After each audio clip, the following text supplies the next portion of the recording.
پھر بھی جو چودھری اور کمی کا جو وہاں پہ ماحول انہوں نے دیکھا، اس سے وہ ان کو اور جو اپنے خاندان کے ساتھ جو وہاں کے لوگوں کا رویے اور جو چیزیں وہاں پہ انہوں نے محسوس کی، اور آہستہ آہستہ پھر وہ ان کے دل میں وہ چیزیں بیٹھنا شروع ہو گئیں. اللہ تعالیٰ نے ان کو تیار کرنا شروع کر دیا تھا جس کے لیے اللہ تعالیٰ نے جو کام اللہ تعالیٰ نے ان سے لیا. تو یہ سلسلہ کرتے کرتے جالب صاحب کی ساری زندگی پھر پاکستان بنا. اور پاکستان بننے کے بعد وہ کہتے ہیں کہ پاکستان بننے کے بعد جب ایک ایک کر کے ہمارے خواب ٹوٹنا بکھرنا شروع ہوئے، تو پھر میں نے انقلابی شاعری اور عوامی شاعری کی طرف اپنا سفر شروع کیا. تو اس طرح سے ہمارا فاؤنڈیشن کا، آپ نے سوال کیا کہ فاؤنڈیشن کا جو مقصد کیا، ہم فاؤنڈیشن کیوں اس طرح سے چلا رہے ہیں. عثمان بھائی، ہماری فاؤنڈیشن ہمارے بانی جناب فرزند ارجمند جالب صاحب کے بڑے فرزند ناصر جالب صاحب نے اس کی داغ بیل ڈالی تھی 1993 میں ہی کلو والے دل کے ساتھ.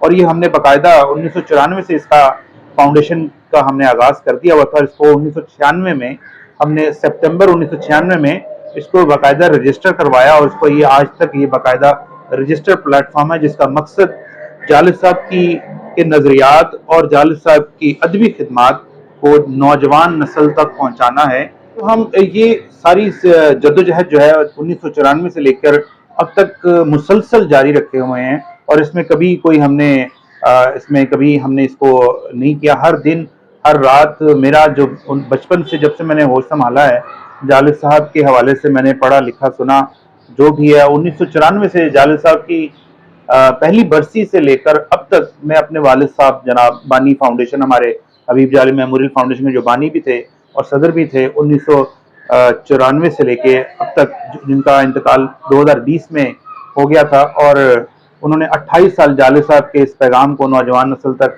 اور لوگوں کے حقوق کے لیے جدوجہد میں گزارا. اور وہ تب سے میں بھی ساتھ میں جالب صاحب کے کام کو اپنے والد محترم کے ساتھ لے کر ساتھ میں اس میں حصہ اپنا ڈالتا رہا ہوں. اور میرے والد صاحب کی وفات کے بعد اب میں اس فاؤنڈیشن کا پریزیڈنٹ ہوں، اور یہ ذمہ داری ہمارے کچھ خاندان کے جو رشتہ دار ہمارے ہیں، انہوں نے، ہمارے بڑوں نے، اور جالب صاحب کے دوستوں نے، اور کچھ جالب صاحب کے میرے والد صاحب کے دوستوں نے میرے پر یہ ذمہ داری آئی تھی. اور میں آپ کو کیونکہ میرا نام جو ہے جالب صاحب نے سب سے پہلے جو جالب صاحب نے جالب پہچان اگر کسی کو دی ہے اپنے خاندان میں سے یا باہر کسی کو، تو سب سے پہلا وہ شخص میں ہوں. میرا نام جالب صاحب نے امر جالب رکھا تھا، اور میں اس کو اپنی ذمہ داری سمجھتے ہوئے اس ذمہ داری کو قبول کیا. اور میں کوشاں ہوں کہ جالب صاحب کا پیغام نوجوانوں تک پہنچے اور پوری دنیا تک پہنچے، جس کے لیے میں بہت سارے پروجیکٹس پہ کام کر رہا ہوں. اور کیونکہ یہ پروجیکٹ ہم نے ایک سٹارٹ کیا ہوا تھا جالب عوامی میلہ، جس میں عوامی رنگ ہوتا ہے، جالب صاحب کی ہی بات ہوتی ہے. اور 2015 سے ہم نے یہ شروع کیا ہوا 8واں جالب عوامی میلہ. اس سال بھی ہم نے 13 مارچ کو ہی ہم ہر سال یہ مناتے ہیں. اور جالب صاحب کے چاہنے والے، ہم اس طرح سے تشہیر تو نہیں کر پاتے، لیکن جالب صاحب کے چاہنے والوں کو اس تاریخ کا پتہ ہوتا ہے. وہ باقاعدہ اس تاریخ کو الحمرا آرٹس کونسل میں تشریف لاتے ہیں. اور الحمرا آرٹس کونسل کا بھی میں شکر گزار ہوں کہ وہ ہر سال ہمارے ساتھ تعاون کرتے ہیں ہماری فاؤنڈیشن کے ساتھ جالب صاحب کو پیغام کو آگے بڑھانے کے لیے. اور ہم اس کے اوپر جدوجہد جاری رکھے ہوئے ہیں.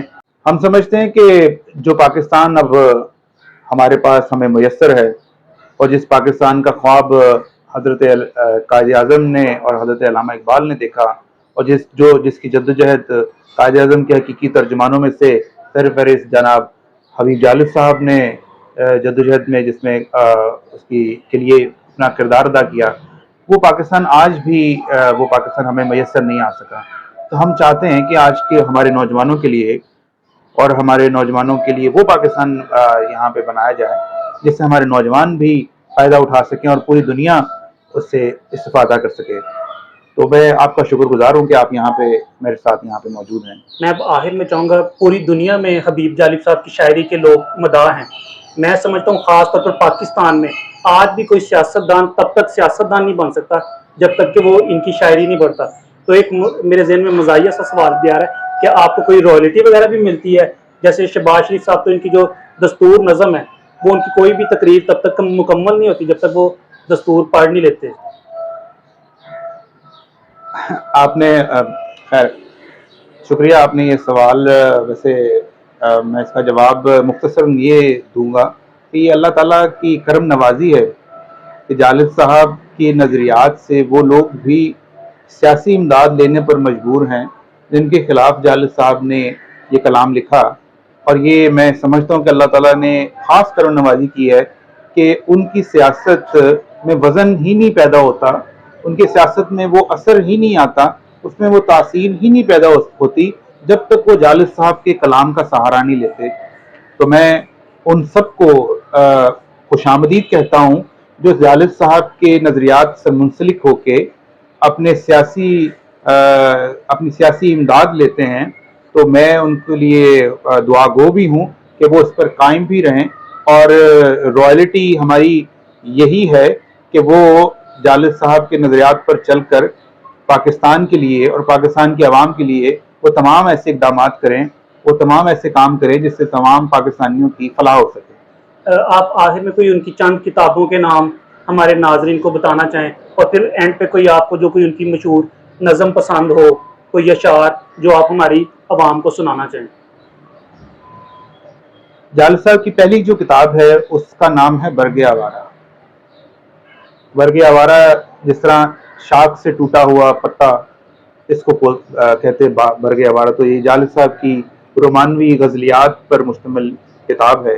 اس کے بعد جالب صاحب نے 6 کتابیں اور لکھی ہیں، اور زیادہ تر کتابیں جالب صاحب نے جیل میں لکھی ہیں. جالب صاحب کا کہنا ہے کہ زیادہ تر جو شاعری میں کتابیں، جب بھی میں جیل جاتا تھا تو ایک نہ ایک کتاب مرتب کر کے لے آتا تھا. تو اس میں ذکر بہتے خون کا، گنبد بیدر، عہد ستم، عہد سزا، سر مقتل اور کلیات حبیب جالب، حرف سردار. جالب صاحب کی زندگی میں جالب صاحب کا جو دیوان ہے وہ حرف سردار کے نام سے شائع ہو چکا تھا، جس کی انوگریشن جو ہے وہ کراچی میں ہوئی تھی. اور اس کے بعد جالب صاحب کی وفات کے فوراً بعد جالب صاحب کی جالب بیتی، اور اس کے بعد 1996 میں ہماری فاؤنڈیشن نے، بانی حبیب جالب میموریل فاؤنڈیشن جناب ناصر جالب نے غیر مطبوعہ کلام میں ہوں شاعر زمانہ کے نام سے شائع کیا 1996 میں، جس کی تقریب کی مہمان خصوصی جناب محترمہ بینظیر بھٹو صاحبہ اور بیگم حبیب جالب صاحبہ تھی، جو کہ عواری لاہور میں جس کی تقریب 1996 میں منعقد کی گئی. تو اس کے بعد جالب صاحب کے جو اوپر جو ریسرچ بکس 2 لکھی ہیں، ایک تو ایک بیٹے ہونے کے حوالے سے ہمارے بانی صدر حبیب جالب میموریل فاؤنڈیشن ناصر جالب صاحب نے لکھی، اور اس کا نام تھا روداد وفا.